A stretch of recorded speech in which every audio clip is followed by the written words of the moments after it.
gaur gauden lekuan edo Aniloan, hemen entrenatzen zuen Txikito Arruizkoa. Oso lasterkari ospetsua eta famatua, eta hau zen bere entrenalekua.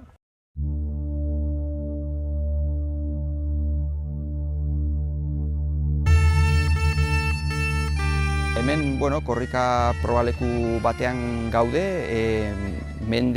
joan den mendearen hasieran korrikarako zaletasuna ikaragarria zen lurralde hauetan, korrikalariak ia herri guztietan zeuden, Hasi, Uitzi, Azpiroz, Aldaz, korrikolari Etxarri, Arruitz, korrikolari ona gainera, plazetan eta oso maila ona eman dutenak, eta horrek nolabait hemengo bizitza islatzen du.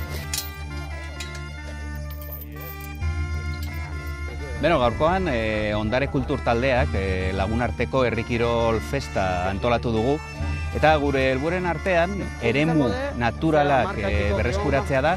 Kasu honetan kirolarekin lotuta den eremu bat da hau, Alliko kontzejuko Intzartzeta eremuan gaude. Hemen ikusten duzen harri hau gu jarria da, eta pixkala da gure simboloa bezala. Berreskuratutako Anilotan, jartzen dugu harri bat. Eta, Aniloan helburua garai baten zen lasterkarik entrenatzeko. Eta askok entrenatzen zute iskutuan. Inor jakin gabe ze denboak egiten zituzten. Eta gero bere apustua beti izaten ziren ezen plazetan. Eta orduan horrengatik egiten zuten borobila. Eta borobila hauek dauzkaten denak 100 metro. Eta deitzen zaie Aniloa bezala. Eta gero zezen plazak nola diren borobilak ere, hemen entrenatzen zuten, gero apustua serio egiteko zezen plazetan.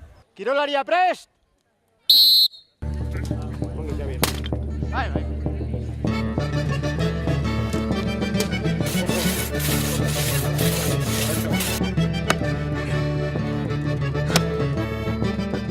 Gure nahia da mantentzea eta olako ekitaldik egitea edo behintzat entrenatzeko moduko ibiltzea.